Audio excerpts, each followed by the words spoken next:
हरे कृष्णा कृष्ण कृष्ण हरे हरे, हरे राम राम राम हरे हरे। तो मैं बहुत बहुत धन्यवाद देना चाहूँगा सभी भक्तगणों का जो एकत्रित हुए हैं हरि कथा के लिए आज। Very grateful to all the devotees जो सब भागवतम के लिए समय जिन्होंने निकाला है। तो थोड़ा कुछ मिनट का लेट हो गया, मैं दूसरी जगह पढ़ाई कर रहा था, पढ़ाई करते करते मैंने समय ही नहीं देखा। तो कई बार हो रहा है, कल जब प्रवचन दे रहा था तो मेरा मोबाइल की तरफ ध्यान ही नहीं था, भागवतम में से मैं प्रवचन किए जा रहा था। तो उसके बाद फोन आया मेरे को, प्रभु जी लाइन डिस्कनेक्ट हो चुका है, आपको रिकनेक्ट होना है। तो मैं बोल रहा हूँ कि चलिए, थोड़ा तो एब्जॉर्प्शन हो रहा है, समय का जो है ज़्यादा ज्ञान नहीं हो रहा, तो अच्छी बात है ये। तो हमें सबको जो है जितना हो सके भगवान के हरि कथा में पूरा ध्यान लगाना चाहिए, पूरा मन लगाना चाहिए। तो आज जो है मैं भी लेट इसलिए हो रहा था क्योंकि मैं अपरा एकादशी का पाठ कर रहा था। तो मैंने पाठ कर लिया था, लेकिन मैंने बोला आप लोगों को बताने के लिए फिर से पाठ कर लेते हैं और थोड़ा नोट्स वोट्स बना देते हैं। तो ये बहुत शक्तिशाली एकादशी है, अपरा एकादशी। तो अपरा एकादशी का जो है साथ में वर्णन सुन लेते हैं। बताया जाता है कि इस एकादशी का इतना महत्वपूर्णता है, इतनी शक्ति है कि जो कोई भी उसको पालन करता है इस एकादशी को, वो जो है भगवत धाम जा सकता है। और सिर्फ सुनने मात्र से हमारे जन काफी जो है पाप खत्म हो सकते हैं। जैसे बताया जाता है एक चिंगारी पूरे जो है अ, सूखे घास के तिनके को या पूरे पहाड़ को पूरी तरह से जो है जला के खत्म कर देता है। तो उसी प्रकार से ये हमारे पूरे पाप को नष्ट करता है। और इसके बारे में बताया गया है कि इस एकादशी पे विशेष रूप से हमने अलग अलग तरह के इस जन्म में या पहले जन्मों में जो भी पाप किए हों उस सबका जो है हमें उससे छुटकारा मिल सकता है, उससे हम शुद्ध हो सकते हैं। तो ये अपारा एकादशी का वर्णन ब्रह्मांड पुराण में आता है। और इसको एक और एकादशी बोलते हैं जिसे बोलते हैं ज्येष्ठ कृष्ण एकादशी। और इसके बारे में जो है कृष्ण भगवान ने युधिष्ठिर महाराज ने कृष्ण भगवान को पूछा था कि ये जो कृष्ण पक्ष में आता है, और क्योंकि इसको ज्येष्ठ कृष्ण एकादशी बोलते हैं क्योंकि ज्येष्ठ अर्थात मई जून का जो महीना होता है उसमें ही आता है। जैसे देखिए अभी मई महीने में आया है, तो उसकी महिमा के बारे में वो पूछ रहे थे। तो उसकी महिमा के बारे में जैसे ही उन्होंने पूछा, तो कृष्ण भगवान का सबसे पहला जवाब क्या था? बोला आपने इतना अच्छा प्रश्न पूछा है, आपके ये प्रश्न पूछने से जो है भविष्य में बहुत सारे जीवों को उद्धार होगा, मानवता का। तो हम देखते हैं यही भागवतम में भी बार बार वर्णन किया गया है कि आप क्या प्रश्न पूछ रहे हैं उस पर पूरा आधारित है। कि अगर आप कृष्णा से संबंधित प्रश्न पूछ रहे हैं तो लोक हितम नृप भागवतम बताता है कि पूरे लोगों का हित होने वाला है इन प्रश्नों का उत्तरों से। तो वैसे ही महाराज कृष्णा युधिष्ठिर को बोलते हैं कि आपने जो सवाल पूछे हैं उससे सबका कल्याण होगा। तो बताया जाता है जो भयंकर से भयंकर पाप हैं पहले उसका वर्णन आता है और फिर दूसरे तरह के जो पाप हैं। तो तकरीबन तकरीबन 11 तरह के जो पाप कार्य हैं जिससे व्यक्ति जीव नरकलोक जाता है। नरकलोक में उसका भविष्य होता है, उससे उद्धार हो सकता है सिर्फ इस एकादशी का पालन करने से। पहला बताते हैं, जिन्होंने ब्राह्मण की हत्या की हो, गाय की हत्या की हो, गर्भपात किया हो, या किसी को जो है वैष्णव की जो है निंदा की हो। तो ये सब का अभी ये 11 हम सुनेंगे। ऐसे जो है अलग अलग कारण बताए गए हैं और उन सभी से उसका उद्धार हो जाएगा। फिर किसी ने जो है फेक विटनेस अर्थात झूठ बोल के किसी के लिए गवाही दी हो, तो ये सब जो है मान्यता है कि बड़े बड़े पाप हैं। फिर बताया जाता है कोई किसी को नकारात्मक तरीके से झूठ मूठ का किसी की स्तुति कर रहा है, तो वो भी जो है बोलते हैं कि उसका भी पाप लगता है। किसी ने धोखा दिया है वजन वजन करते समय, देते समय, वो भी गलत पाप है। फिर किसी ने वर्ण आश्रम पालन नहीं किया है, वो भी पाप है। फिर बताया गया है कि कोई अपने ही खुद से शास्त्र बना के उसका प्रचार कर रहा है, अपना खुद का शास्त्र बनाया हुआ, वो भी गलत है। किसी ने दूसरों को धोखा दिया है, या कोई जो है एस्ट्रोलॉजी, हाथ देखने में या नक्षत्र देखने में कोई झूठ बोल रहा हो और उसको ज्ञान न हो फिर भी वो लोगों को बता रहा हो, तो वो भी जो है स्वीकारनीय नहीं है। तो ये इतने सारे वर्णन किए गए हैं। फिर बताया जाता है कि ये जरा थोड़ा भारी वाला है, जो अकाउंटेंट धोखा देते हैं। तो हमारे भक्तगणों में जो है कई अकाउंटेंट भी हैं। मयूर जी प्रवचन सुन रहे हैं, वो पूरा अकाउंट्स का देखते हैं। तो मयूर जी जरा आपको मैं ये अपार एकादशी की चीज बता रहा हूँ कि जो अकाउंट्स में धोखा देते हैं उनको भी जो है बुरा हालत होता है। फिर एक आयुर्वेदिक डॉक्टर, वो जो डॉक्टर नहीं है पर झूठ मूठ का नाटक करके लोगों को आयुर्वेद का ज्ञान सही तरह से नहीं दे रहा है, वो भी। और फिर कोई ऐसा क्षत्रिय जिसने रण छोड़ के भागा हो। और 11वां बताते हैं कि ऐसा कोई शिष्य जो गुरु का निंदा करे, मतलब गुरु से ज्ञान लिया है लेकिन फिर गुरु की ही निंदा कर रहा है, ऐसा शिष्य।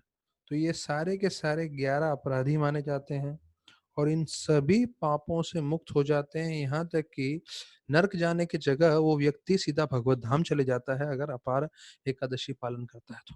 ये ब्रह्मांड पुराण की कथा है। अच्छा, उसमें सबसे मुख्य चीज तो ये है कि अगर कोई जो है अपार एकादशी पालन करता है तो उसको क्या क्या फल मिलता है वो देखिए। तो इसमें जो फल दिए गए हैं वो भी 10 क्रमांक के हैं। जैसे 11 अपराधों के कारण नरक में जाते हैं, वैसे 11 फल दिए हैं और एक एक जो फल स्तुति है इसकी बहुत ही जबरदस्त है। मतलब मैं ये सोच रहा हूँ कि अभी भक्तगण जितने जुड़ गए, लेकिन जो इसके बाद जुड़ेंगे, जिन्होंने मिस किया है, उनको काफी मालूम नहीं चलेगा इस एकादशी का कितना फल स्तुति है, कितना बड़ा महत्वपूर्णता की बात है। बोलते हैं जो ये एकादशी पालन करता है वो पुष्कर, पुष्कर मतलब जहाँ पे ब्रह्मा जी का एक जगह है जहाँ पे ब्रह्मा जी का मंदिर है, तो सबसे एक पुण्य तीर्थ स्थान में बताया जाता है, राजस्थान में है वो। वहां पे दिन में 3 बार स्नान करे, वो भी कार्तिक के महीने में। अभी देखिए जो मैं अभी 10 बताने वाला हूँ वर, उसका सबका डिटेल्स मैंने नहीं लिखा, लेकिन समझ लीजिएगा ये जो फल मिल रहा है ये फल उस समय में मिल रहा है जो सबसे अच्छा, बोलते हैं ना, कॉन्स्टिलेशंस है। कॉन्स्टिलेशन अर्थात सबसे अच्छा समय है। जैसे यहाँ बोल रहे हैं पुष्कर में जाके स्नान कर रहे हो, कब? जब कार्तिक का महीना है। तो हमें मालूम है पूरे साल भर में सबसे कार्तिक का महीना शक्तिशाली रहता है। फिर बोलते हैं प्रयाग में जाके स्नान करें जनवरी के महीने में, और माघ महीना जिसे बोलते हैं उसमें। ये दूसरा फल है प्रयाग में जाके। प्रयाग आपको मालूम है सबको, गंगा यमुना सरस्वती का मिलन है, इसलिए उसको प्रयाग का मुख्यता है। तो प्रयाग में स्नान करने का फल मिलता है। तीसरा ऐसा फल मिलता है कि आपने शिव जी की पूजा की, कहाँ? वाराणसी में। और वो भी कौन से दिन? शिवरात्रि के दिन। देखिए, शिवरात्रि के दिन आप वाराणसी में जाके शिव जी की पूजा करेंगे तो उसका जो फल मिलने वाला है वो आपको आज का एकादशी पालन करने पे मिलता है। फिर कोई गया में जाके अपने पूर्वजों का पिंड करता है। देखिए महाप्रभु भी गए थे गया में, और फिर वहां पे वो अपने ईश्वरपुरी अपने गुरु से मिले थे। तो महाप्रभु जो स्वयं कृष्ण है वो भी गया में जाके अपने पिताजी जगन्नाथ मिश्र का पिंड किए थे, उसका भी फल आज मिलता है। फिर गौतमी नदी, हाँ, तो इन सब के साथ वो जो है, मैं जैसे बता रहा था, सबसे अच्छे समय ये सब करने का फल मिल रहा है। तो मैंने समय का वर्णन सब जगह नहीं किया, सिर्फ पहले 3 जगह बताया था। पहला कार्तिक में, फिर प्रयाग का स्नान माघ महीने में, और शिव का सेवा वाराणसी में शिवरात्रि के समय। बाकी सब चीजों के लिए बताया गया है सबसे शुभ से शुभ समय जब वो कार्य करें उसका फल मिल रहा है। फिर बताया जाता है कि आप जाके केदारनाथ और बद्रीनाथ के दर्शन प्राप्त करने का जो फल मिलेगा वो आपको इस एकादशी में मिलते हैं। और फिर जब सोलर इक्लिप्स होता है, अर्थात जो है ग्रहण लगता है, तब आप कुरुक्षेत्र में जाके स्नान कर रहे हो। और स्नान ही नहीं, आप वहां पे गैया, हाथी और सोना दान में दे रहे हो, तो ये पूरा फल मिलता है। तो उस समय देते थे लोग, इस समय कोई हाथी डोनेशन नहीं देता है। और अगर कोई बहुत उत्साहित रूप से कोई डोनेशन देने के लिए तैयार भी हो जाए तो कलयुग के कोई भी लोग लेंगे नहीं हाथी को, सबको मालूम है।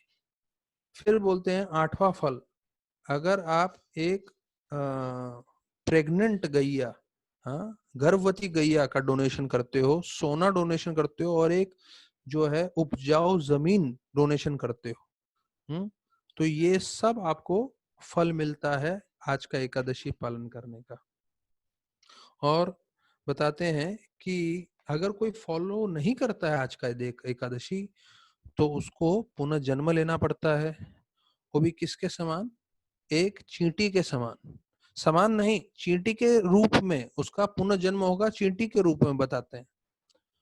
और इस भौतिक जगत का जो संसार है उसमें एक समुद्र में एक बुलबुले के समान वो वापस आएगा, और कुछ समय बाद खत्म होके जो है जन्म मृत्यु के चक्कर में लगा रहेगा। ये बुलबुले का मैंने नहीं डाला है, ये ऐसा नहीं है कि मैं जो रोज भागवतम में बोल रहा हूँ तो उससे आसक्त होके बोल रहा हूँ।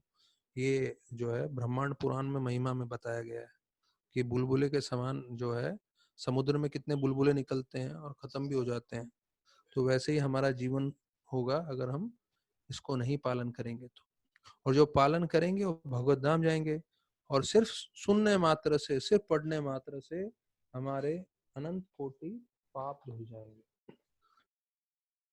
जो लोग ने नहीं सुना, मैं एक फास्ट आपको बता देता हूँ। पुष्कर में स्नान, प्रयाग में स्नान, शिव की वाराणसी में सेवा, गया में अपने पूर्वजों का पिंड, गौतमी नदी में स्नान, फिर केदारनाथ बद्रीनाथ के दर्शन, कुरुक्षेत्र में ग्रहण के समय स्नान, गैया हाथी सोना देने का फल, और गर्भवती गाय देने का फल, और सोना और जो है उपजाऊ धरती, उपजाऊ भूमि दान देने का फल। ये सारे 10 तरह के फल प्राप्त होते हैं जो आज का एकादशी पालन करता है। तो हमें जो है हर परिस्थिति में कोशिश करते रहना चाहिए एकादशी पालन करें। और जिन्होंने ज्यादा भगवान का नाम जप, नाम कथा कीर्तन नहीं किया, वो अभी भी कर सकते हैं। तो कल सुबह 6 बजे तक का प्रलयन टाइमिंग है, तो तब तक हम सब जो है अच्छे से प्रार्थना कर सकते हैं, भक्ति कर सकते हैं, जपा कर सकते हैं ज्यादा, तो उनको पूरा फल मिलेगा इसका। तो अभी तक हमने जो है ये दूसरे अध्याय में, दूसरे सेकंड कैंटो के पहला अध्याय होने के बाद हम दूसरा चैप्टर पढ़ चुके हैं। और दूसरे चैप्टर में हम जो है आखिरी के 2 श्लोकों में थे, 36 पे हमने कल विराम दिया था। तो कैसे देखिए भक्ति को सर्वोत्तम माना गया है, और वही चीज ब्रह्मा जी भी बता रहे हैं इस दर जो है आखिरी श्लोकों में। तो कल हमने चर्चा किया कि कैसे तस्मात् सर्वात्मराजन हरि सर्वता सर्वत्र सर्वदा, कि सर्वत्र मतलब हमेशा, और सर्वदा मतलब हर जगह। वो बोल रहे हैं कि कैसे भक्ति करनी चाहिए भगवान की, और कैसे भक्ति करेंगे? श्रोतव्य, कीर्तितव्य, स्मर्तव्य भगवान नाम। तो हर नर, नर मतलब मनुष्य को ये बताया जाता है कि भगवान का जो है हमें श्रवण करना है, कीर्तन करना है। तो जैसे मैं बता रहा हूँ, ये श्रवण कीर्तन स्मरण जो है तकरीबन तकरीबन फर्स्ट कैंटो में बहुत जगह बार बार रिपीट हुआ है, दोहराया गया है, और वही चीज यहाँ पे भी दोहरा रहे हैं। 36 क्रमांक श्लोक में, क्योंकि भक्ति ही सर्वोत्तम जो है जीवन का कल्याण कर सकता है। अब सोचिए, कई लोगों को शंका आती है कि प्रामाणिक है कि नहीं है भक्ति मार्ग। तो मेरा एक सरल मेरा सोच है कि भाई, बाहर भौतिकवादी लोगों के पास मृत्यु के पश्चात का कोई ज्ञान नहीं है। अगर आप चले जाएंगे विज्ञान के द्वारा, या कि जो हमारे इतने सारे हमने अलग अलग फैकल्टी खोल के रखे हैं एकेडमिक्स के, तो उसमें तो किसी के पास कुछ ज्ञान नहीं है मृत्यु के बाद क्या होता है। तो उनके पास ज्ञान नहीं है, और ये भी मालूम है कि सबको मृत्यु प्राप्त होने ही वाले हैं। उसके बाद भी अंधकार वश आंख बंद करके जीवन व्यतीत करने का क्या मतलब है। हाँ, लोगों को ये शंका हो सकती है कि ये जो मार्ग बता रहे हैं भक्ति का, वो प्रामाणिक है कि नहीं, वो हमें डाउट हो सकता है। ठीक है, लेकिन आपके पास तो मृत्यु के बाद का तो कुछ भी ज्ञान नहीं है। आंख बंद करके जीवन जियोगे, वो आपको जीवन जीना है, या भक्ति करते हुए जो है भक्तों के साथ जीवन व्यतीत करना है। तो अगर आप भक्ति कर रहे हैं, भक्तों के साथ जीवन व्यतीत कर रहे हैं, तो देखिए पूरे जीवन में बदलाव आ जाता है। और जिनके मन में शंका है कि भाई ये प्रमाणिक है कि नहीं मार्ग भक्ति का, सही है।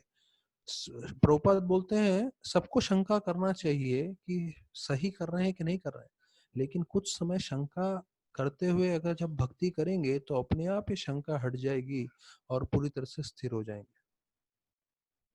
जैसे हम लोग ने मायावाद का चर्चा में सुना था कि कितने लोग जो मायावाद का पालन करते हैं, या ऐसा उनके मन में धारणा होती है कि भगवान का रूप नहीं है, भगवान निराकार है, लेकिन जैसे ही उनको भक्ति के बारे में मालूम चलता है, उनको पूर्ण पुरुषोत्तम भगवान के महिमा, भगवान की कथा का वर्णन सुनते हैं, तो उसकी तरफ आकर्षित हो जाते हैं।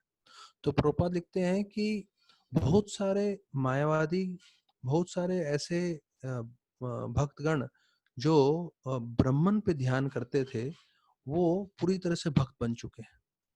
और ऐसे बहुत सारे हमें उदाहरण मिलेंगे, पर एक भी ऐसा उदाहरण नहीं है जो भक्ति करते हुए, हाँ, जो भगवान का पूरा स्वरूप को पूजा करते हुए भगवान का वो स्वरूप को छोड़ के निराकार को पूजने बैठा, अर्थात मायावादी बना।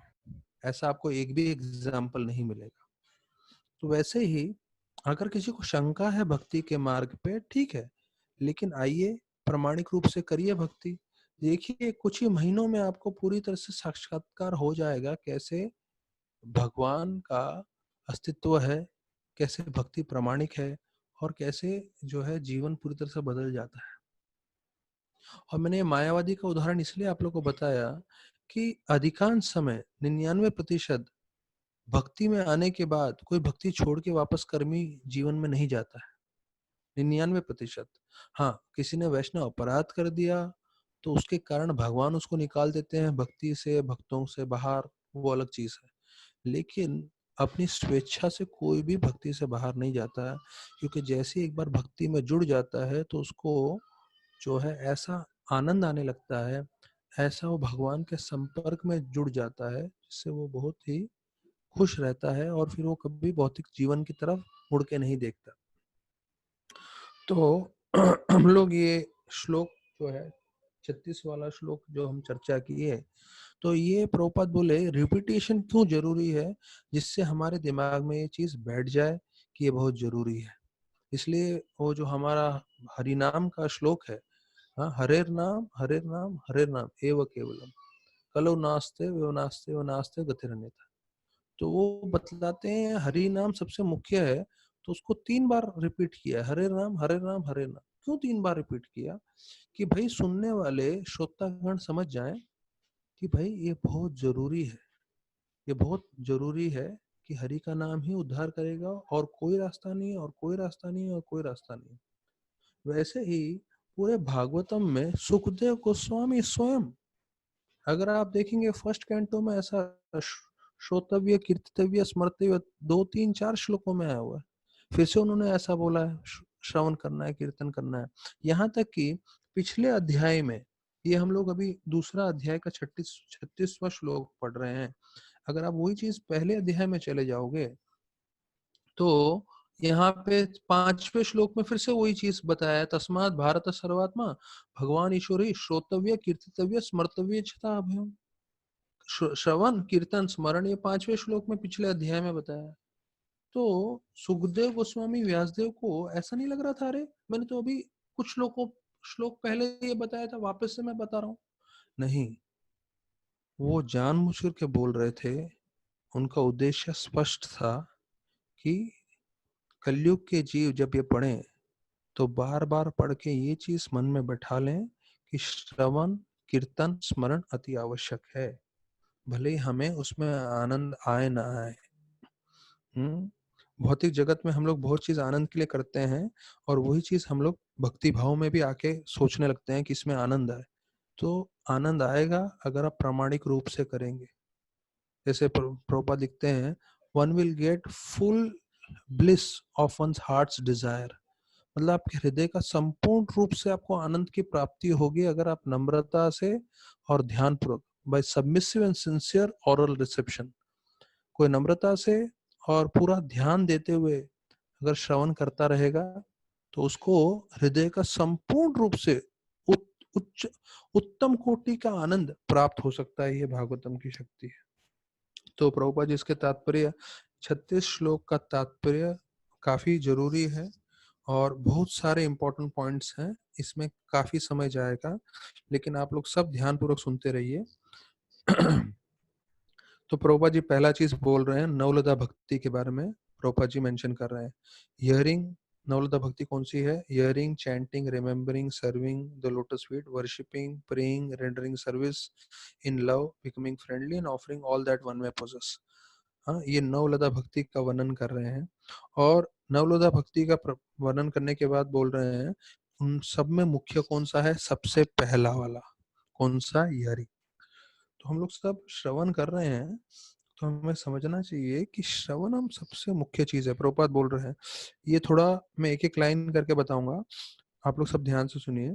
Hearing is the most important function in the process of bhakti yoga.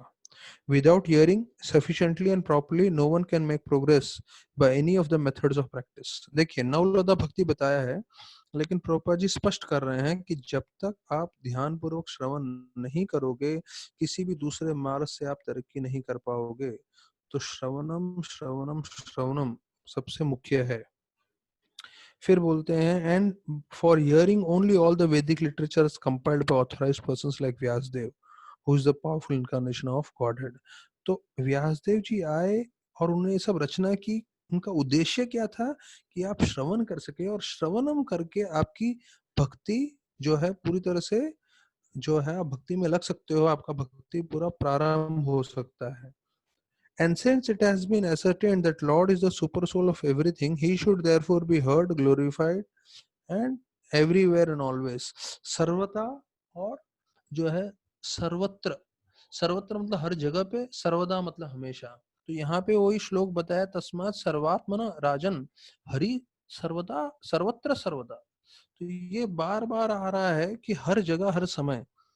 तो अभी हम लोग सब लोग अपने अपने घरों में बैठे हैं, लेकिन भागवतम ने क्या बताया है कि ऑलवेज और एवरीवेयर। ऑलवेज मतलब हर समय कथा होनी चाहिए। तो जैसे मैं आपको परसों बता रहा था कि कई लोग प्रश्न पूछते हैं प्रभुपाद को, कि प्रभुपाद को नहीं, कई लोग पूछते हैं अरे कहाँ गीता में लिखा है जप करने के लिए? तो मैंने बताया था कि कृष्ण भगवान गीता में बोलते हैं सततम कीर्तन तुम, हम कि हमेशा जप करना है, पर हमें सिर्फ प्रभुपाद की कृपा से 16 माला करना पड़ रहा है।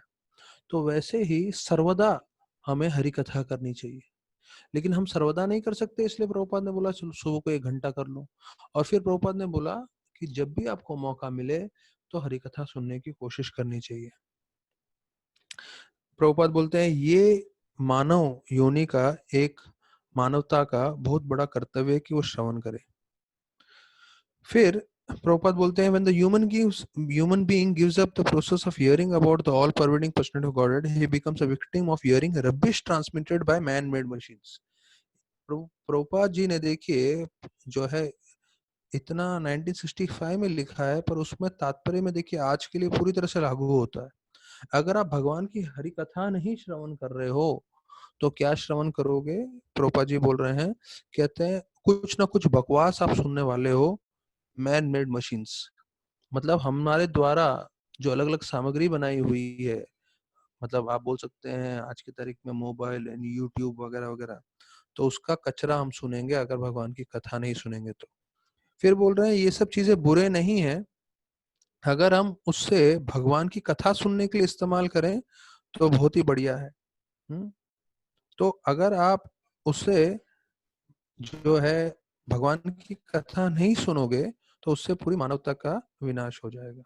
मैं गोपाल कृष्ण महाराज के प्रवचन में था, गोपाल कृष्ण महाराज बोल रहे हैं कि देखिए कभी हमने सोचा भी नहीं था विज्ञान इतना तरक्की करेगा, हम प्रभुपाद की सारी किताबें जेब में लेके घूमेंगे। अर्थात प्रभुपाद ने पूरा वो जो है 18 किताबों का 12 वॉल्यूम भागवतम किया, फिर चैतन्य चरितामृत किया, हाँ, और जितनी सारी किताबें लिखी, लेकिन ये सारी की सारी किताबें आजकल हमारे मोबाइल में आ जाती है। तो इसका फायदा हुआ है, लेकिन अगर हम इसका पूर्णतः कृष्ण के संबंध में इस्तेमाल नहीं करेंगे तो हमारे पतन का कारण बनेगा। प्रभुपाद जी बोल रहे हैं, it is said that there is a compulsion incumbent मतलब ये अंग्रेजी का शब्द है, इसका मतलब है नेसेसरी, मतलब जरूरी है कि human beings to hear because the scriptures like Gita and Bhagavatam are made for that purpose. Gita Bhagavatam का एक उद्देश्य है कि हम उसका श्रवण करें और वो हमारे लिए अति आवश्यक है। बोलते हैं जो जानवर है उनमें इतना श्रवण करने का जो है आध्यात्मिक शक्ति नहीं है, ये सिर्फ मनुष्य को मिला है। और फिर बोलते हैं कि अगर मनुष्य मानव जो है वो शास्त्र सुनेगा तो फिर वो बाकी के पापकारी जितने भी ध्वनि है उसकी तरफ आकर्षित नहीं होगा और उससे पूरा समाज का नाश नहीं होगा। फिर बोलते हैं Prabhupada, hearing is solidified by the process of chanting. जब आप जप करने लगते हो तो आपका हियरिंग जो है वो पूरी तरह से सॉलिड बन जाता है, मजबूत बन जाता है। देखिए, तो ये लिंक है हियरिंग और चैंटिंग का। तो कोई बोलेगा नहीं मैं इसे चैंटिंग करूंगा हियरिंग नहीं करूंगा, तो भक्ति में सॉलिड या पूरी तरह से जो है स्ट्रॉन्ग नहीं बन सकता। यहाँ प्रभुपाद बोल रहे हैं hearing is solidified by the process of chanting, मतलब जब तो करना ही है लेकिन साथ साथ हियरिंग भी करना है। फिर बोलते हैं one who has perfectly heard from the perfect source becomes convinced about the all pervading personality of Godhead and thus becomes enthusiastic in glorifying the Lord. किसी ने प्रामाणिक जगह से कथा सुनी है तो उसका कैसे मालूम चलेगा कि उसने उसने सुनी है और उसमें बदलाव कैसे आएगा? वो खुद जो है भगवान की स्तुति करने के लिए हमेशा आतुर रहेगा। फिर बोल रहे हैं रामानुजाचार्य, माधवाचार्य, चैतन्य महाप्रभु, सरस्वती ठाकुर, हाँ, और दूसरे देशों में मोहम्मद और क्राइस्ट, सब लोगों ने एक ही कार्य किया है, वो है भगवान का गुणगान। तो हमारे आचार्यगण देखें या दूसरे देशों में दूसरे जो मसीहा आए थे उन सब ने एक ही कार्य किया है, वो है भगवान का गुणगान। तो हियरिंग एंड चैंटिंग सबसे मुख्य है, वो भगवान के अवतार भी करते हैं तो हमें कितना करना चाहिए। In this process of glorifying the Lord, there should be no restriction of time and space. तो भगवान की स्तुति करते समय आपको समय की पाबंदी नहीं देखनी चाहिए, कोई भी जगह की पाबंदी नहीं देखनी चाहिए। तो वो प्रभुपाद बोलते हैं इसे बोलते हैं सनातन धर्म, इसे बोलते हैं भागवत धर्म। सनातन मतलब हमेश के लिए, अनित्य काल के लिए, और हर समय हर जगह पे भागवत का प्रचार हो सकता है। और भागवत मतलब जो भगवान से संबंधित हो तो उसका हमें श्रवण करना चाहिए।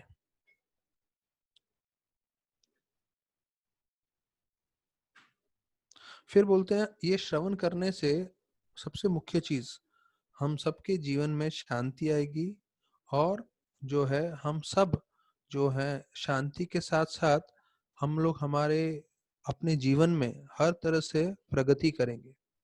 तो ये हमारे जीवन में भी होगा, ये समाज में भी होगा, पूरे देश में होगा, पूरे विश्व में होगा अगर हम हरि कथा करें। तो ये प्रभुपाद बोल के ऐसा बताते हुए पूरा 36वां श्लोक समाप्त कर रहे हैं। तो हमें ये ध्यान रखना है कि कम से कम हम अपने जीवन में हरि कथा को सबसे मुख्य जो है जीवन का लक्ष्य माने और उसको समय दे।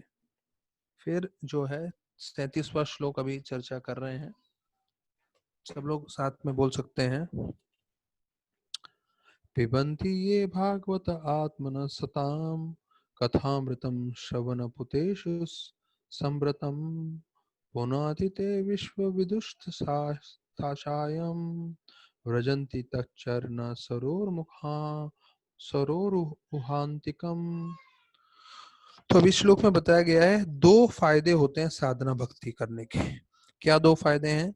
एक, हमारा जीवन में जितने भी कलमश है उसका शुद्धिकरण हो जाता है और भगवान के कमल जैसे चरण की प्राप्ति होती है। या आप ये भी बोल सकते हैं कि आपका भगवत धाम जाना जो है निश्चित हो जाता है। तो ये जो शब्द गथामृतम आ रहा है, तो जीव गोस्वामी बोलते हैं ये विशेष रूप से भागवतम का वर्णन आ रहा है। तो जो कथा अमृत के समान हो, अमृत मतलब हमें सब मालूम है नेक्टर। तो वो कौन सा कथा है जो अमृत के समान है? वो है श्रीमद् भागवतम। उसका श्रवण करना चाहिए। पिबंती, पिबंती मतलब जैसे पीते हैं हम कुछ। तो ये श्रवणम हम जितना सुनेंगे उतना हमारा जो है शुद्धिकरण होगा। पुनंती, पुनंती मतलब हम प्योरिफाइड होंगे, हमारा पूरी तरह से शुद्धिकरण होगा और जो हमारे जो भी भौतिक इच्छाएं हैं वो सब हृदय से निकल जाएंगे। तो ये 37वां श्लोक प्रभुपाद जी बतलाते हैं। तात्पर्य में बोलते हैं प्रभुपाद कि जो मानव समाज है वो जो भी भौतिक चीजें भोग करने के लिए जितना कोशिश करता रहेगा तो उतना ही वो माया के जाल में फंसा रहेगा और माया उसको आनंद देने की जगह दुख देती रहेगी और वो दुख कभी भी कम नहीं होगा, वो बढ़ता ही जाएगा। प्रभुपाद का थोड़ा शब्द भारी है, बोलते हैं and thus the distress of the world will be intensified instead of being diminished। तो हम वातावरण में देख रहे हैं, हाँ, कितना लोगों का दुख बढ़ गया है। तो दुख कम नहीं होगा, दुख बढ़ेगा अगर हम एक ही चीज सोचते रहेंगे कि हमें भोग करना है, भोग करना है। भोग की जगह हमें सेवा करना है भगवान का, वो हमारे मन में डालना है। The highest perfectional thinking of for human society is suggested here by Sukhdev Goswami कि सबसे ऊंचा चीज, हाईएस्ट परफेक्शनल थिंकिंग मतलब एक सबसे ऊंची सोच मानव समाज के लिए क्या है? प्रभुपाद बोल रहे हैं, सुखदेव गोस्वामी बोल रहे हैं, प्रभुपाद जो अनुवाद में बोल रहे हैं तात्पर्य में, कि सबसे ऊंची सोच मानव समाज के लिए है कि हमें भागवतम श्रवण करना चाहिए। और बोल रहे हैं इन कलयुग में जिनकी दृष्टि पूरी तरह से कली के प्रभाव से जो है नष्ट हो चुकी है, उन सबको भागवतम एक जो है, जब अंधेरा होता है तो सबको मालूम है हम लोग मोबाइल में टॉर्च चालू कर देते हैं, लाइट चालू कर देते हैं। तो जैसे उस लाइट से हमको सब कुछ दिखता है, तो प्रभुपाद जी बोल रहे हैं ये भागवतम कलयुग में हमें सब कुछ दिखाएगा। तो देखिए, हो सकता है हमें पूरी तरह से इस पे श्रद्धा ना हो, पर हमें इसका पालन करना है, रोज समय निकाल के श्रवण करना चाहिए। Shri Sukhdev Goswami that he will reach the personality of Godhead and render him direct transcendental service in the spiritual planet of the name Golok Vrindavan. तो ये सुखदेव गोस्वामी आशीर्वाद दे रहे हैं कि जो भागवतम श्रवण करता है, जो भक्ति करता है, अंतिम में उसको कहाँ जाने मिलता है? सीधा गोलोक वृंदावन। और इससे जो है हम आज का दूसरा चैप्टर समाप्त कर रहे हैं। अभी हम तीसरे अध्याय पे आ रहे हैं। तो अभी तीसरे अध्याय में जो है दो ही भाग हैं। एक है हाँ देवताओं की पूजा, और देवताओं की पूजा के देवताओं की पूजा करने से अच्छा हमें शुद्ध भक्ति करनी चाहिए।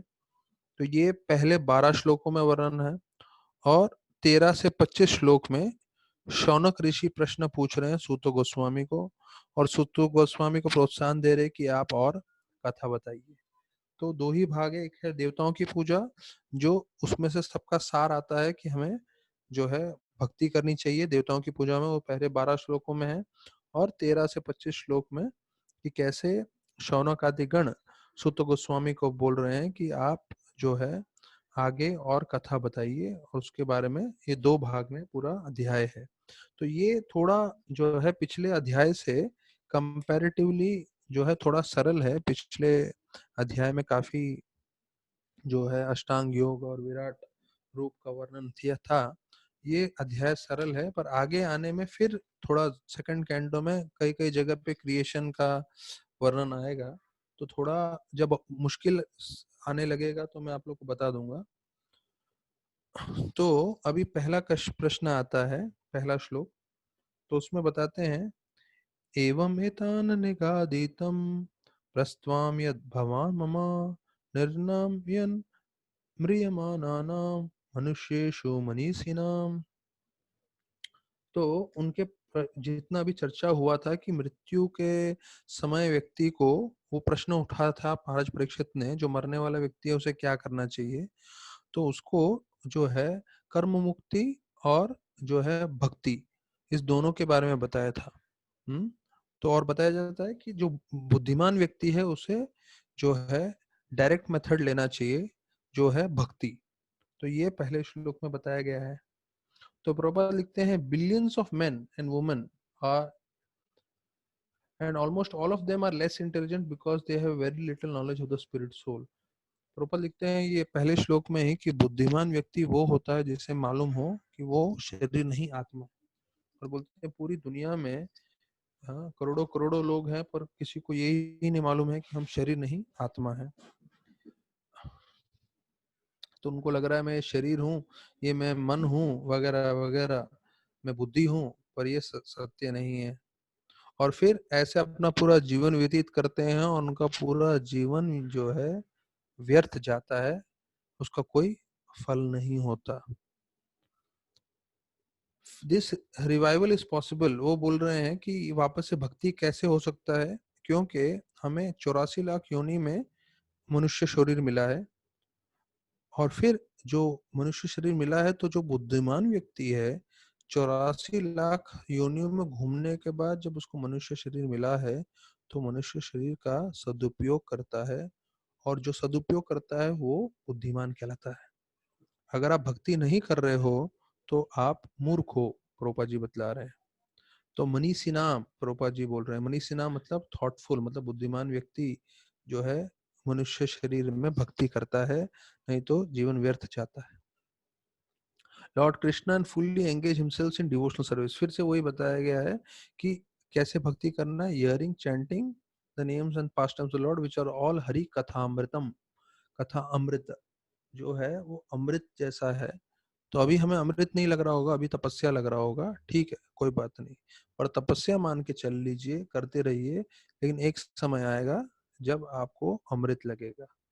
अब ये दूसरे से 7वां श्लोक जो है उसमें अलग अलग देवताओं को बताया गया है। लोग पूछते हैं क्योंकि उनको अलग अलग फल मिलते हैं। तो ये पूरा 26 जो है देवताओं का वर्णन है, और जिन भक्तों को इसके बारे में विस्तार पूर्वक जानना है वो लोग पढ़ भी सकते हैं भागवतम में से। तो मैं जस्ट आपको एक फास्ट रीडिंग करके बता देता हूँ कौन से देवता को पूजा करने से आपको क्या मिलेगा। अच्छा, ये पढ़ने से पहले मैं बता दूं, सुनने में आपको बहुत आकर्षित लगेगा, तो कोई भी भक्तगण ज्यादा प्रभावित ना हो, क्योंकि जो भी ये 26 देवी देवता गण आपको दे सकते हैं अलग अलग फल, वो अगले श्लोक में 10वें श्लोक में आ जाता है कि वो आपको कृष्ण भगवान दे सकते हैं। ठीक है ना। नहीं तो क्या है, कोई नोट्स निकालने बैठे होंगे तो सुन लिखने बैठ जाएंगे, बोलेंगे अरे इस देवता की पूजा करनी चाहिए, बिकॉज इस देवता की पूजा करूंगा तो मुझे ये फल मिलने वाला है।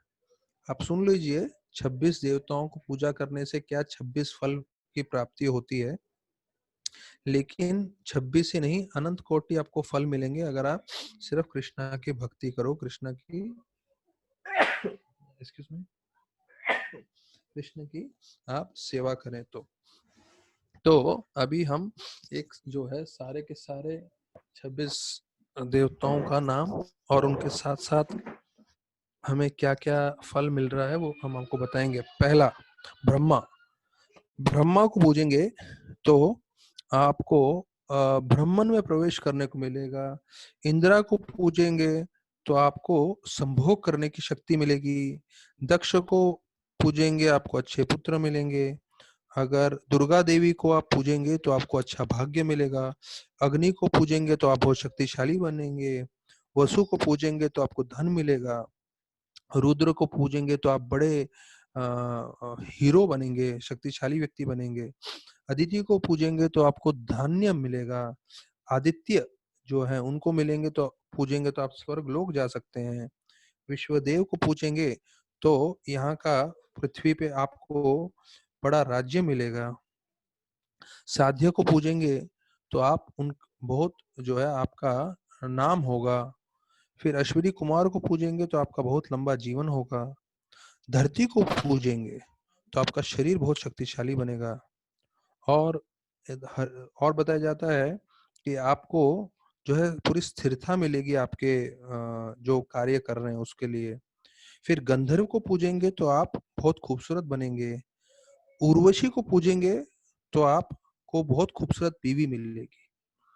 आईएएस वाले लड़कों सोच रहे होंगे कि कहाँ अप्सरा का, उर्वशी का विग्रह मिले कि मुझे खूबसूरत बीवी मिल जाए, पर आगे आपको बताएंगे इसकी जरूरत नहीं है। आप सिर्फ भक्ति करिए, माला करिए, ठीक है ना। फिर ब्रह्मा को पूजेंगे तो आप दूसरे लोगों पे विजय प्राप्त करेंगे। फिर भगवान विष्णु को पूजेंगे तो आपका ऐश्वर्य जो है हमेशा आप कायम कर पाएंगे, रखेंगे। वरुणा को पूजेंगे तो आपको अच्छा बैंक बैलेंस मिलेगा। शिव को पूजेंगे तो आप बहुत बुद्धिमान होंगे। उमा को पूजेंगे तो आपका विवाहित लोग का, पति पत्नी का जीवन बहुत अच्छा रहेगा। और विष्णु या उनके भक्तों को पूजेंगे तो आप आध्यात्मिक जीवन में तरक्की करेंगे। और फिर बाकी देवताओं को पूजेंगे तो आपके परिवार वालों को अलग अलग जो है तरक्की होगी। और मनु को पूजेंगे तो आपको राजपाट मिलेगा। राक्षसों को पूजेंगे तो आपको विजय मिलेगा अपने दुश्मनों के ऊपर। इसलिए मुझे लगता है जो लोग काला जादू तो ना करते हैं ना, तो उसमें ये लोग राक्षसों की पूजा करते हैं मुझे लगता है। इसलिए फिर किसी के साथ दुश्मनी होती है तो उसमें शायद उनको विजय प्राप्त होती होगी। और अगर आपको इंद्र भोग चाहिए तो आपको चंद्रमा को पूजना चाहिए। तो ये जो श्लोकों में दिया है वो मैंने आपको बता दिया, तो कोई ज्यादा इससे प्रभावित मत होइए, क्योंकि अगले श्लोक में सीधा प्रभुपाद जी बोल रहे हैं जो सबसे प्रमुख श्लोक है और जो फिर हमें भक्ति के लिए ही प्रेरित करता है। अकाम सर्व कामो व मोक्ष कामो दारिदी तीव्रेन भक्ति योगेन यजते पुरुषम परम। हाँ, तो सब लोग ये 10वां श्लोक खोल दीजिए। अकाम, अकाम मतलब जिसकी कोई इच्छा नहीं है। दूसरा है सर्व काम, सर्व काम मतलब सभी इच्छा है। या तीसरा काम मोक्ष काम, जिसको मुक्त होना है। तो ऐसे बुद्धिमान व्यक्ति क्या करते हैं, उदारी दी, जो बुद्धिमान व्यक्ति है जिसका सब इच्छा हो या कोई भी इच्छा ना हो या मुक्ति की इच्छा हो, वो क्या करते हैं, तीव्रेन भक्ति योगेन, तीव्रता से भक्ति करते हैं और उनको सब इच्छाएं उनकी पूरी हो जाती है। तो ये हमने पूरा भागवतम के एक श्लोक पढ़ने के हिसाब से 26 देवी देवताओं का नाम लिया और क्या क्या फल देते हैं वो बताया। पर किसी को भी ज्यादा प्रभावित नहीं होना है।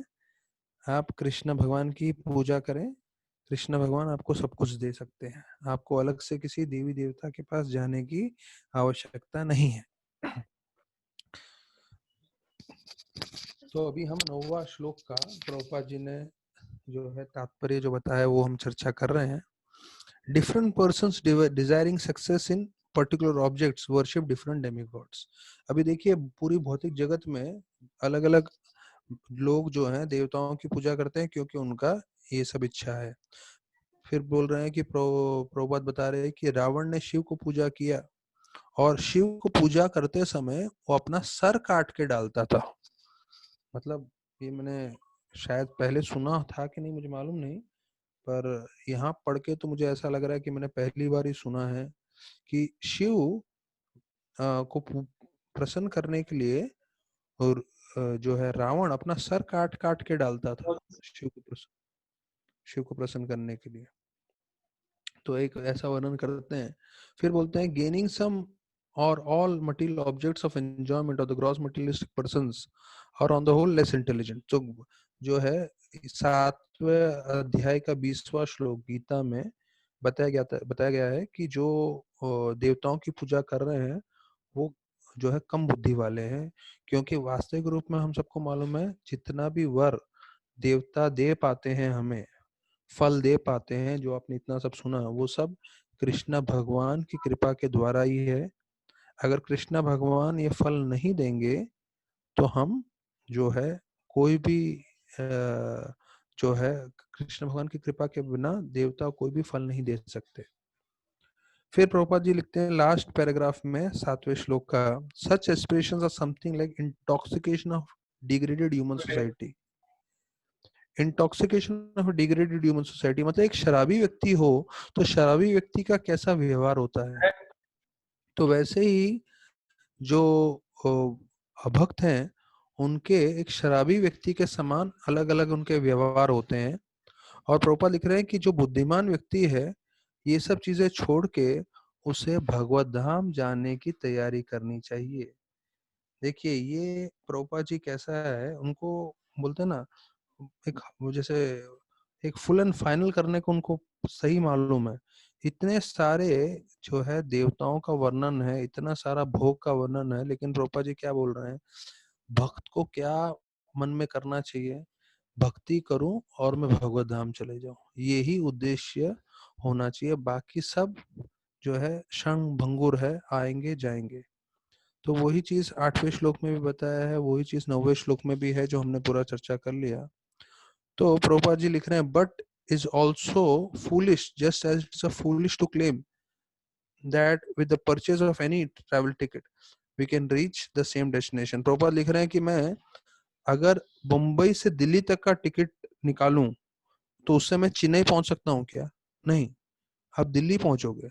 तो कई लोग क्या बोलते हैं कि हम किसी की भी पूजा करें, किसी की भी अर्चना करें तो हम लोग जो है भगवत धाम पहुंच जाएंगे। तो प्रभुपाद जी इस बात का संपूर्ण रूप से खंडन कर रहे हैं। वो बोल रहे हैं ये संभव नहीं होने वाला है, आप किसी को भी पूजोगे तो भगवत धाम नहीं जाओगे, ये गलत फहमी है। Lord does not fulfill anyone's material desires for sense enjoyment, but he awards such benedictions to worshippers of the Lord, for they can ultimately come to the point of not desiring material enjoyment. Prabhupada लिखते हैं कि कृष्ण किसी को भी भौतिक इंद्रिय तृप्ति नहीं देना चाहते हैं, लेकिन अगर कहीं देते भी हैं तो उनका उद्देश्य एक ही रहता है कि वो इंद्रिय तृप्ति करने के पश्चात जो है वो भक्ति करे और भगवान से जुड़ जाए। तो हमने ये देखा, ये वाला जो श्लोक है 10वां श्लोक, ये सबसे प्रमुख श्लोक है। लोग जिनको कंठस्थ करना है वो कंठस्थ भी कर सकते हैं। और कई बार प्रवचनों में ये कोट किया जाता है कि भाई जिसकी कोई भी इच्छा हो, अभी हम इतने लोग बैठे हैं श्रवण कर रहे हैं, तो हो सकता है हमारे में से किसी की इच्छा हो हमें धन चाहिए, किसी की इच्छा हो हमें जो है अच्छा परिवार चाहिए, हमें बहुत सारी अलग अलग चीजें चाहिए, घर चाहिए वगैरह वगैरह। कोई बात नहीं, तो उसके साथ भी हमें भक्ति करनी चाहिए। और सबका सबसे स्ट्रॉन्ग उदाहरण दिया जाता है वो है ध्रुव महाराज का। ध्रुव महाराज क्या चाहते थे, उनको अपने पिताजी से भी बड़ा जो है राज्य चाहिए था।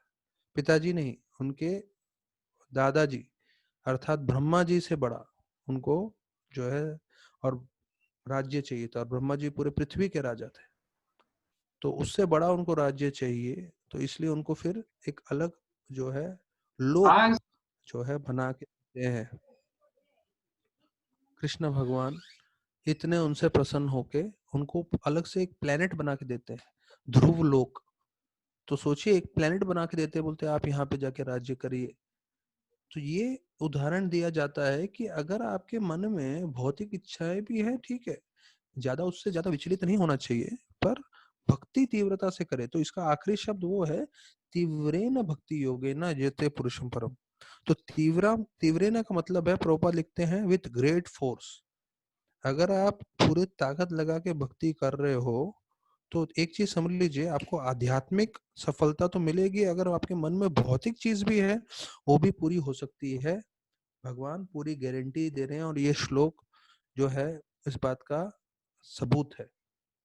तो अधिकांश समय मैं ये श्लोक बोलता हूँ लोगों को प्रोत्साहन देने के लिए कि भाई आपके मन में जो भी इच्छा है उसका अगर आपको पूर्ति करना है तो आइए जुड़ जाइए कृष्ण से, भक्ति से, और देखिए कुछ ही समय में कैसे आपका जो है सारी फल इच्छाएं पूरी हो सकती हैं। तो हमें ये चीज समझना है कि भगवान जो है सक्षम है हमारी सब इच्छाएं पूरी करने की, भले ही वो हमारे राशि में न हो, वो हमारे नसीब में न हो। अर्थात कोई हमारे मन में इच्छा है पर वो नक्षत्रों के हिसाब से, हमारे कर्मों के हिसाब से हमें नहीं मिलने वाला है, तो आप भले ही जीवन भर प्रयास करो आपको नहीं मिलेगा वो। तो लोगों के मन में गलत धारणा है कि मैं मेहनत करूंगा और बहुत सारा मेहनत करके मैं अपने जीवन में वो प्राप्त कर लूंगा जिसके लिए मैं मेहनत कर रहा हूँ। प्रभुपाद बोलते हैं नहीं, बहुत सारे लोग मेहनत करते हैं लेकिन सिर्फ कुछ लोग ही प्राप्त कर पाते हैं जो उनकी इच्छाएं है, बाकी लोग मेहनत करते ही रह जाते हैं। अर्थात मेहनत करने से आपको आपका लक्ष्य मिलेगा कोई गारंटी नहीं है, क्योंकि अगर वो कर्मों में होगा तो मिलेगा, अगर कर्म में नहीं है तो मेहनत करते करते करते भी आप विफल हो जाओगे। तो ये चीज हमें समझना है कि अगर हमारे मन में कोई तीव्र इच्छा है भौतिक भी, तो भक्ति करने से उसको हम प्राप्त कर सकते हैं। तो ये बहुत इंपॉर्टेंट है, जिनको कंठस्थ करना है, जिनको लर्निंग के लिए श्लोक मार्क करना है कर सकते हैं। अकाम सर्व काम व मोक्ष काम उदारिदी तीव्रेन भक्ति योगेन युज्यते पुरुषम परम। फिर प्रभुपाद जी 10वें श्लोक में बोलते हैं द ब्रह्म ज्योति is not separate from the Lord as the glowing sun ray is not independent of the sun disc. तो ब्रह्मन के ऊपर जो ध्यान करना चाहते हैं वो भगवान से अलग नहीं है, जैसे सूर्यदेव से सूर्य का किरण, तो सूर्यदेव से सूर्य की किरण निकलते हैं, उसी प्रकार से भगवान की शक्ति के द्वारा ये ब्रह्मन है या ब्रह्म ज्योति है। तो एक बार ये समझ लेंगे तो आप हमेशा आजीवन काल के लिए ये चीज समझ जाएंगे, जो मायावादी हैं जिनको ब्रह्मन में लीन होना है, जो निराकार की पूजा करना चाहते हैं, निराकार में प्रवेश करना चाहते हैं, वो यही है। उसमें कोई ज्यादा जो है कॉम्प्लिकेटेड चीज नहीं है। Everyone must therefore seriously take up the methods of bhakti yoga, even though one aspires material enjoyment or liberation from material bondage। जो मैंने बताया कि आपके मन में इंद्रिय तृप्ति की इच्छा है, कोई बात नहीं, तब भी आप भक्ति करिए। One should feel happy only by experiencing the happiness of the Lord। तो ये जो है संदर्भ में से जीव गोस्वामी का बतला रहे हैं कि हमें असली में आनंद तभी मिलेगा जब हम भगवान के आनंद के लिए कार्य करेंगे। तो इसलिए राधानाथ महाराज अपनी किताब में लिखते हैं जर्नी होम होम में कि हम जब भगवान से प्रार्थना करें, तो हमने कुंती महारानी की प्रार्थनाओं में देखा और अर्जुन जो प्रार्थना करते हैं उसमें भी देखा कि भगवान के सामने जाके सीधा अपना लिस्ट नहीं निकालना चाहिए, जैसे राशन की दुकान में जाके बोलते हैं ना कि ये दो वो दो वो दो, नहीं, पहले भगवान की स्तुति करनी चाहिए, भगवान का गुणगान करना चाहिए। तो अगर हमें स्तुति और गुणगान नहीं मालूम तो जो इतने सारे महान भक्त हैं उनकी स्तुति आप दोहरा सकते हो, और अगर कोई बोले मुझे वो सब भी याद नहीं है तो भगवान के सामने कम से कम महामंत्र बोल सकते हो, या जो भजन वजन आपको याद है वो बोलो। तो उससे क्या होता है, आप भगवान के सामने भगवान की स्तुति कर रहे हैं, गुणगान कर रहे हैं, उसके बाद आप प्रार्थना करना चालू कर सकते हैं। तो राधानाथ महाराज बता रहे थे कि हमें भगवान से ये प्रार्थना करना चाहिए कि हे प्रभु, आपकी जो इच्छा है मेरे द्वारा संपन्न करें, आपकी जो इच्छा है वो मेरे द्वारा संपन्न करें, मेरी इच्छा के ऊपर मत ध्यान दीजिए। मैं तो बद्ध जीव हूँ, मेरा मन में बहुत सारी भौतिक इच्छाएं हैं, लेकिन मैं वो नहीं चाहता हूँ आपसे इच्छाओं की पूर्ति का। मैं क्या चाहता हूँ, हे प्रभु आपकी जो इच्छा है वो मेरे द्वारा संपन्न हो सके, यही मेरी प्रार्थना है आपको। O Lord let your desires be fulfilled through me. मतलब हम भगवान से ये प्रार्थना कर रहे हैं कि हमें निमित्त बनाए जिससे हम आपकी सेवा में लग सकें, आपको प्रसन्न कर सकें। तो बोलते हैं कि भगवान को संतुष्ट करना ये जीवन का अति सबसे उत्तम उद्देश्य है। भले उसमें हम संतुष्ट ना हो, लेकिन भगवान को संतुष्ट करना चाहिए। क्यों? क्योंकि हम जो है भौतिकवादी व्यक्ति या जो भक्त भी हैं, जो अभी-अभी भक्ति स्टार्ट किए हैं, उनको क्या है, लगता है कि हम जब इंद्र भोग करेंगे तब हमें संतुष्टि मिलेगी। तो हमें अपना इंद्र भोग का संतुष्टि छोड़ के भगवान की संतुष्टि के लिए प्रार्थना करना चाहिए। तो ये जो बताया गया है तीव्रेन, तो तीव्रेन के लिए बोलते हैं कि हमें तीव्रता से भक्ति करनी चाहिए, और तीव्रता का उदाहरण देते हैं कि कैसे जो सूरज की किरणें हैं वो बहुत शक्तिशाली होती हैं, तो इसलिए उसको तीव्र बोलते हैं। और उसको तो बोलते हैं उसी प्रकार से जो भक्ति है, अगर उसमें किसी तरह से का मिश्रण न हो तो एकदम तीव्र बन सकता है। तो श्रवण कीर्तन करना चाहिए हमें, अगर हमारी मन में कोई भी इच्छा हो, जैसे बताया सब सब इच्छाएं हैं या कोई इच्छा नहीं है, मुक्ति की इच्छा है, ये तीनों स्तर पे हमें क्या करना चाहिए, श्रवण कीर्तन। तो प्रभुपाद जी 10वें श्लोक के आखिरी में बता रहे हैं। और जैसे ये सूर्य की किरणों का उदाहरण दे रहे हैं, ये हमें समझना है। मैंने यहाँ श्लोक में नहीं लिखा है, पर पहले इस्कॉन में मैंने सुना था कि जो मैग्नीफाइंग ग्लास होता है, अगर वो आप धूप में रख दो और उसके नीचे कागज रखो, तो सूरज की रोशनी को वो पूरी तरह से जो है एकदम से जो है तीव्रता से वो कागज पे डालता है और कागज को जला भी देता है। तो ये है सूरज की किरणें। तो प्रभुपाद जी वही लिख रहे हैं तात्पर्य में कि तीव्र मतलब क्या है, सूरज की किरणें जो है एकदम तीव्र है। तो हमें समझना है तीव्रता का मतलब ये है कि हमारे मन में सब कुछ इच्छाएं हैं भी या शुद्ध भक्ति भी चाहते हैं, लेकिन हमें एक चीज ध्यान रखना है, जितना हमारी क्षमता है पूरी क्षमता लगा के हमें भगवान की सेवा करनी चाहिए, भगवान की भक्ति करनी चाहिए। और ऐसे करते समय हमारे जीवन में जो हमारी भौतिक आध्यात्मिक सारी इच्छाएं पूर्ति हो जाएंगी, लेकिन हमारा एक कर्तव्य बनता है कि हम तीव्रता से भक्ति करते रहें।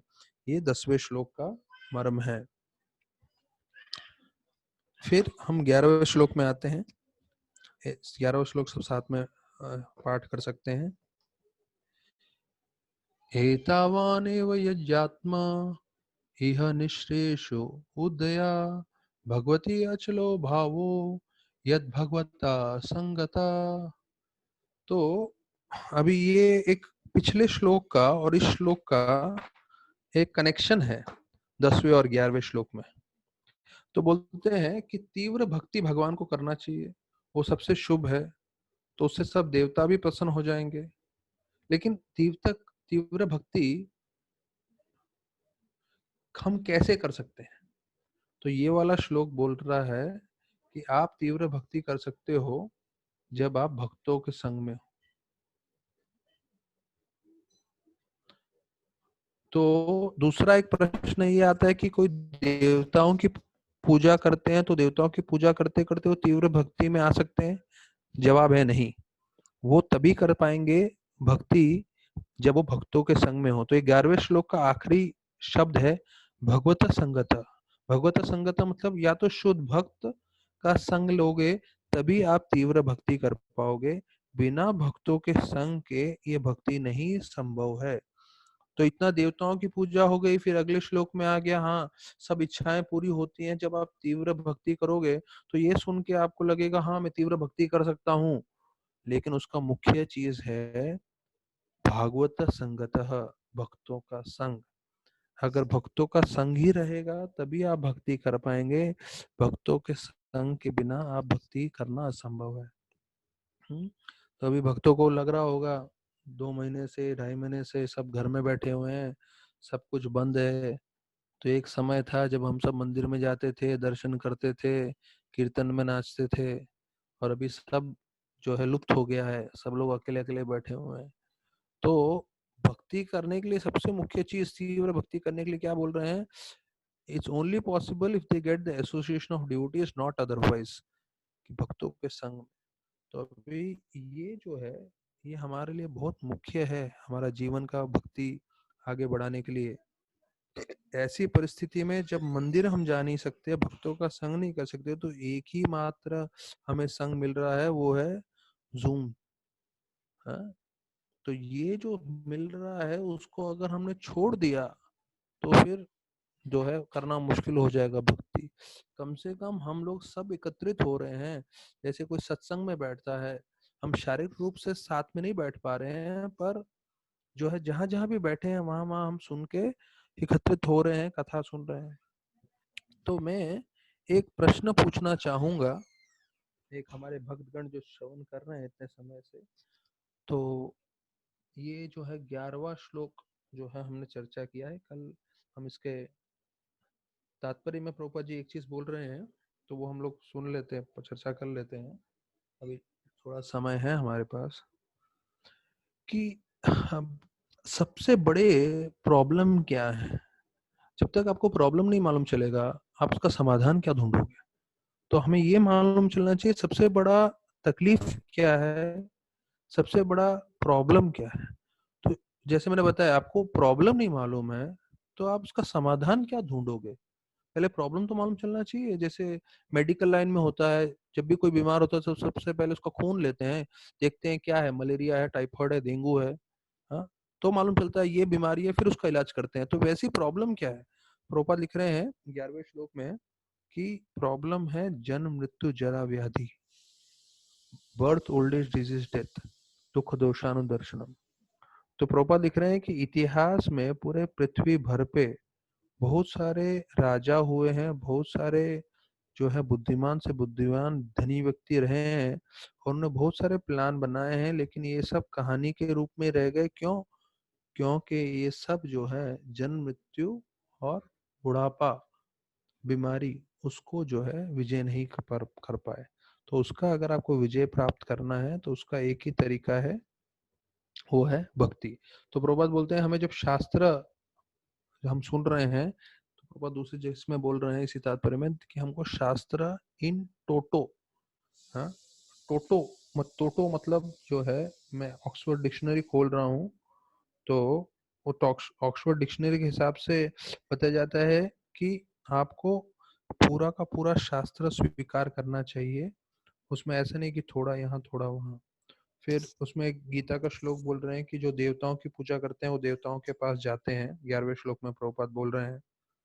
तो इसलिए हमें ज्यादा उत्साहित होके, जो हमने इतना चर्चा किया उसमें 11वां 2 से 9 श्लोकों में, किसी को देवता की पूजा करने की जरूरत नहीं है ना, तो देवलोग पहुंच जाएंगे देवताओं के पास। और फिर बोलते हैं जो अपने पूर्वजों को पूजा करते हैं वो पूर्वजों के पास जाते हैं, और जो भूत प्रेत को पूजा करते हैं तो वो लोग भूत प्रेत के पास पहुंच जाते हैं, अगले जन्म में वो भूत प्रेत स्वयं बन जाते हैं। और जो भगवान की भक्ति करते हैं वो भगवान कृष्ण के पास पहुंचते हैं। यान्ति देवे व्रथा देवान पित्र यान्ति पितृविता, भूतानि यान्ति भूतेजो यान्ति मद यज्ञोपि माम। तो कृष्ण भगवान का गीता का वर्णन कर रहे हैं। The worshippers of the demigods have one facility more than the unbelievers, due to their being convinced of the Vedic version, by which they can get information of benefit of worshipping of the Supreme Lord and the association of devotees to the Lord. तो बोलते हैं एक नास्तिक है और एक देवताओं की पूजा कर रहा है, तो इन दोनों में बेहतर कौन है? जो देवताओं की पूजा कर रहा है। क्यों? क्योंकि देवताओं की पूजा करते करते कभी ना कभी वो भगवान के बारे में सुनेगा, भगवान का कीर्तन सुनेगा, भगवान की कथा सुनेगा, और जो है किसी न किसी तरह से भक्तों के संपर्क में आएगा, और वहां से उसकी भक्ति चालू हो जाएगी। तो भक्त सबसे उत्तम है, लेकिन देवताओं में और नास्तिकवादियों में देवताओं की पूजा करने वाले बेहतर है, ये बताते हैं। फिर अंतिम में बोल रहे हैं 11वें श्लोक में Prabhupada, otherwise both materialistic way of life without any information of the God और the demigods and the life engage in the worship of the demigod in pursuit of temporary material enjoyments are different phases of phantasmagoria। अर्थात ये आपका काल्पनिक जीवन चल रहा है। अगर आप देवताओं की पूजा कर रहे हैं, या तो आप जो है बिना देवताओं की पूजा किए भौतिक जीवन जी रहे हो। अर्थात भक्ति के बिना ये दोनों ही जीवन व्यर्थ हैं, क्योंकि आप काल्पनिक जीवन में ही जी रहे हो। हाँ, देवताओं की पूजा करने से थोड़ा आपको फल मिलेगा, पर आध्यात्मिक उन्नति तभी होगी जब आप स्पष्ट रूप से भक्ति करेंगे। तो ये 11वां श्लोक हुआ है। तो एक नीति शास्त्र में जो है बताया गया है, मैं जो भक्तगण है मैं चाहूंगा ध्यान से सुने आप लोग, नीति शास्त्र में ये बताया गया है कि वो व्यक्ति खुश है जिसको अपने घर से दूर नहीं जाना पड़ता धन कमाने के लिए। जितना अपने घर से, अपने परिवार से उसको कम से कम दूरी जाना पड़े उतना अच्छा, और जितना ज्यादा दूर जाना पड़े उतना जो है अच्छा नहीं है, ये नीति शास्त्र बोलता है। तो व्यक्ति वो खुश रहेगा जो घर से बाहर बिल्कुल नहीं जा रहा है, घर बैठे ही कुछ काम धंधा कर रहा है, मतलब ऑनलाइन कुछ होगा वगैरह वगैरह। लेकिन जो घर से दूर जाता है तो उसको जो है काफी परेशानी तकलीफ होता है। तो हम देखते हैं कि कैसे कई भक्तगण जो है अलग अलग जगह जाते हैं, तो अभी किसी कारणवश वो पहुंच चुके हैं दूसरे जगह पे, तो वहां पे उनको एक चीज ध्यान रखना है कि कम से कम अच्छे से भक्ति करें और दूसरे लोगों को भक्ति में जोड़ने की कोशिश करें। तो देखिए, अभी मैं मेरे मन में विचार आ रहा था कि हम अभी बहुत ज्यादा प्रचार नहीं कर सकते। हाँ, फोन पे प्रचार कर सकते हैं, लोगों को बोल सकते हैं, कनेक्ट करा सकते हैं, ध्यान रख सकते हैं लोगों का सब ठीक चल रहा है कि नहीं। पर अगर हम किसी को प्रोत्साहन दें कि भाई भागवतम में जुड़ जाओ, हाँ, अगर ऐसे भी अगर जुड़ जाते हैं लोग तो उनका कल्याण होगा। तो अगर हमारे कोई रिश्तेदार हैं, सुनने वाले जितने लोग हैं उनके कोई अ, भक्तगण हैं जो पहचान वाले हैं, जुड़ जाएं वो इस हरि कथा के साथ। और ऐसा नहीं कि ये कथा कर रहे हैं करके इसमें जुड़े, कहीं और जगह जुड़े, लेकिन जुड़े जरूर। तो जुड़ने से जो है उससे हमें क्या मालूम चलेगा कि हाँ वो श्रवण तो कर रहे हैं, थोड़ा बहुत तो आगे बढ़ रहे हैं। तो ये भी एक तरीका है प्रचार करने का। हाँ, इसमें जोड़ेंगे तो कम से कम दिखेगा हम लोग को कि कौन श्रवण कर रहे हैं करके, तो पूरा समझ में आएगा। तो एक तरीका है प्रचार करने का, इसमें जोड़ जोड़ सकते हैं ज्यादा से ज्यादा लोगों को। और हम उम्मीद करते हैं, आज एकादशी है, सब लोग ने एक्स्ट्रा माला किया होगा, सब ने कुछ ना कुछ लेवल में फास्टिंग किया होगा। तो एकादशी बताया जाता है, प्रभुपाद जी हर जगह बोलते हैं कि हमें थोड़ा फास्टिंग करना चाहिए जितना हो सके, और जितना हो सके नाम जप ज्यादा करना चाहिए। जितना नाम जप करेंगे, जितना हम हरि कथा पढ़ेंगे, हरि कथा सुनेंगे, एकादशी के दिन बहुत महत्वपूर्ण होता है। यहाँ तक कि कई भक्तगण होते हैं जो पूरा एकादशी की रात को जो है जप करते हैं, रात को कीर्तन करते हैं। हम्म, ऐसे कई जगह प्रोग्राम्स हैं जिसके बारे में मुझे मालूम है, जो रात भर जपा करेंगे, रात भर कीर्तन करेंगे। तो हमें ये समझना है कि एकादशी बहुत महत्वपूर्ण दिन है, और आज का दिन है, कल सुबह 6 बजे तक में। तो सब लोग से मैं ये प्रार्थना करूंगा कि अभी जो जो अभी भी बताया जाता है 12 घंटे हैं हमारे पास, 4:15 ही हुआ है, कल 6 बजे तक है। तो जितना हो सके ज्यादा जपा करें, प्रार्थना करें और भक्ति में आगे बढ़ने की कोशिश करें। और कल हम लोग मिलेंगे ठीक 4 बजे, और 12वें श्लोक से हम लोग आगे चर्चा करेंगे तीसरे अध्याय पे। बहुत बहुत धन्यवाद। हरे कृष्ण।